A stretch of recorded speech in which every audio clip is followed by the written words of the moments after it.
What is up, bros? Josh here. In today's video, we're diving into the Tier 7 USN Destroyer, the Mahan, and I haven't really played it since its new buffs had gone through. In the past year, it's gotten two buffs, one being its detection, and remember, this is with Concealment Expert and with Camo, going from 6.8 kilometers to 6.7, and then its main battery actually getting buffed from 4 seconds to 3.3 seconds on the reload. So this thing has always kind of had a high DPM, or damage per minute, damage per second, whatever you want to call it, because it's always had good guns.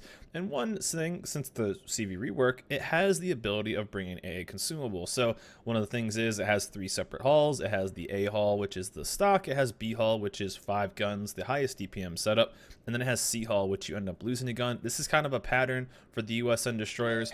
What ends up happening is you end up trading a main battery turret for a consumable. It's just kind of the trade-off there. So that's one thing that we've actually brought in and have been able to use as its own tool. So in this setup, you'll actually see me using the 4-gun layout. Normally in the past, I would, especially with like my Farragut, I use the 5-gun layout. You get a little bit more life with this as well. I would normally just take as many guns as possible. So you're actually, what you're going to see is not even the highest damage per minute setup this ship could actually have, but it's been so long since I've actually played this ship. Now, one thing that is happened a lot, and I think it's affected Tier 7 the most, is a major kind of power creep in this game that has been the detection of Tier 7 destroyers. You've continuously gotten stealthier and stealthier as time has gone on, especially things like the Haida, which actually out-detects this thing by an entire kilometer. But one thing that the Mahan now has is an insanely high DPS, which you can actually go in and then basically, if you are close or can find something, can break down that gap. You will just be able to out DPM almost everything. And so right there, we got pretty lucky. One of the things that this has is it has 3 sets of torpedoes. So it's one of those that it has 1 set on each side and then actually a swing set. So you can do like a 2 on one side, 1 on the other, and you'll end up using these all the time. And it's been so long since I've actually played this ship. Probably since I actually was grinding down the line on my main account, which has been years since I've actually played this. So one of the downsides is this ship still is going to see the effects of being one of the highest detection ranges of all Tier 7 destroyers. It still just is. That's something that we've seen for destroyers, especially at this tier going up. But one thing you are getting, though, is you are getting a much higher damage for the ship itself. So once you do find those ships, you can actually basically wreck them, and you'll actually be pretty competitive when it comes to even Tier 7 versus Tier 8s. Now, this ship is something that I basically going to start spamming torpedoes all the time, and I forgot how kind of unique that the swing torpedo, the 3 sets, is actually kind of fun, and using that and to constantly kind of throw off your ships, because normally what you do is you see 2 sets of torpedoes and you think it's fair, and they think it's safe, and then the Mahan throws out another set. So it's actually kind of fun. And again, something that you need to do is get into situations where you can maybe pounce on a destroyer and do some extra damage, because that's when you're going to be able to find them. One thing I found extremely successful, and almost required, and it should be pretty easy to get by this time, especially if you're going back to play this ship, is the ability to have radio location as a captain. Getting a 14-point captain would be fantastic, because you're going to want the ability to hunt down stuff that can out-detect you.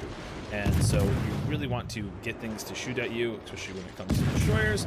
But I mean, this is pretty good damage for just using my guns, and you'll see me kind of hold down this entire line. Now I want you to watch this. It's kind of funny, because I want you guys to watch the positioning of my entire team against the positioning of their entire team. And I honestly don't think I could have done this with any other destroyer. Now, I think the Haida is better than this ship, just because of the low detection. The Haida is fantastic, and that's something that we've seen from the power creep that is this Tier 7 and the detection ranges. With everything getting continuously stealthier and stealthier, you've seen stuff kind of drop in its ability to, its kind of strength. And like the Sims used to be the Sims used to be one of the stealthiest destroyers at this tier at 6.6 kilometers. The Haida is 5.7. So you're getting Gaja Mata level guns at I think I do this? Yeah, okay. So you actually get guns that are basically tier, I don't even know the right way of saying it, maybe tier 8 level on your DPM, and then you get a detection of a tier 8 ship as well, even lower. I mean, the Benson is 5.8 and you're 5.7, so you kind of get this like best of all worlds. But with the Mahan, you have to know that you can't kind of out detect these ships, but you know you beat them in so many situations. So you'll see me kind of just hold down this team because I can just spam torpedoes. It's actually quite fun to play this ship because you have, there goes the Leander, you have all these tools. You have great guns, you have great smoke in the USN to farm some damage as long as things are shooting, and you have a really fast reload of 87 seconds for these torps. And again, if you're going to spawn anything, it's going to basically die. So it is kind of nice. You do need to be aware of where everything is. And again, I have just this super long smoke. And already at 3 kills, we lost the Molotov. But you're going to see me basically hold down this entire side all by myself. Nothing really to worry about. And we'll just kind of have a GG easy farm fest right here. Again, look where my whole team is. Look where their whole team is. I don't think I was ever in. Guys are even telling me to get back.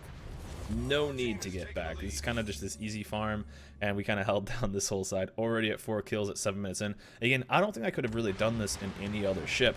So, one thing that was kind of fun though is just being surprised at kind of how strong the ship could be. Again, I could have actually done more damage, but I took kind of the safe route right now with taking the AA hull. You could actually get more damage with getting that extra gun. And then, boom, missed it. And I didn't realize it was going to be that loud on the replay. So that was actually kind of surprising. Yeah, something that kind of surprised me was how enjoyable this ship actually was. It's a very typical USN destroyer. And Mahan is something that I personally had never really been a fan of. I love the tier 6 USN destroyer, the Farragut. I love the Benson. It's one of my all-time favorite destroyers. But the Mahan was kind of this weird middle redheaded stepchild that just kind of never really did anything that well, and kind of was this in-between ship. And overall with these buffs, yeah, it's still not going to be the strongest tier 7 DD, especially even for the USN. I think the Sims might still have it there with its new sets of torps, but the Mahan does bring an actual pretty fun play style. And it's something I think I'll probably end up playing some more. Again, it's just a bonus having the ace up your sleeve of the AA consumable, especially with how many CVs can be out there. So it's always nice to have that defense. But if something ever comes back up with maybe tier 7 being a ranked season again, I could see this actually being pretty dang usable. Because if you get caught by this and it's rolling, especially the B hull, where maybe it knows that it's not going to be going against CVs, this thing will be an absolute beast to have to deal with. Because again, just look at my team, look at their team. We are a one-man like wrecking crew right now, and we've held down an entire team by ourselves because we're just throwing torps out every minute and 20 seconds or whatever. I think with the adrenaline rush, we're probably pretty close, and there's no way they can even really push into me because every time there's a random set of torps that they can't really account for. But overall, I just had a lot of fun playing this, and because it'd been so long since I've actually played this ship. It has great guns, it has the AA consumable, which is fantastic, and it has a good ability to spam torps. I really don't remember this DD being like this. I remember it being a pain in the ass. I remember it going against other stuff and having trouble. Yes, we did get top tier in this game, but I did play some more games and I still kind of enjoyed it. And I wonder if you guys kind of had the same situation as I did. Pretty easy cracking, and we just used the smoke, used the torps, and didn't even have to fend off any planes. So I'll take that any day of the week.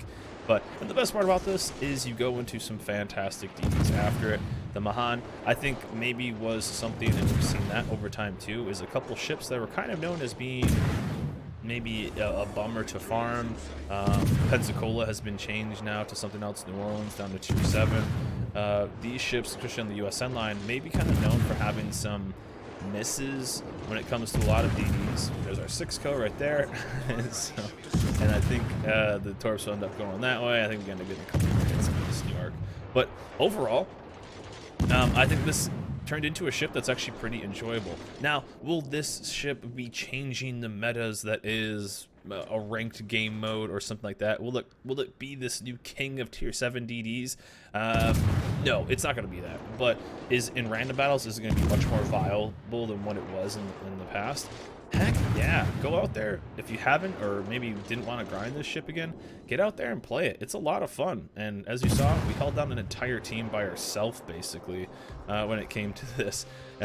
So good positioning. Tier 7 continues to be one of the best matchmaking tiers in the entire game, and with the Mahan getting these buffs, it's been a long time since I've played this ship, and I kind of regret not playing it earlier. So again, the buffs over time, one was last year, one was back in January. It got a buff from its reload from 4 seconds to 3.3, and then its detection got bumped down a little bit to 6.7. Still on the higher side of this tier, but overall it does make it a tad more useful. Again, I recommend with a captain build, an easy 14-point captain would be priority target, last stand, survivability expert, concealment expert, and then try to pick up that radio location if you can, because things are going to out detect you at this tier, especially even higher. But you can then maybe bridge the gap there if you at least know generally where they're going, or where they're coming from, or where they're going. You can kind of hunt them down a little bit, and that'll hopefully help you out. So a good 14-point captain will definitely do that. And then of course with the last few points, pick up whatever you want that you enjoy playing with. But overall, a fun ship, and I was surprised. This was the first time I played it in probably 2 years, and it was an absolute blast, and we just dunked on a whole team. They couldn't really do anything. So again, I don't think I could have really done anything.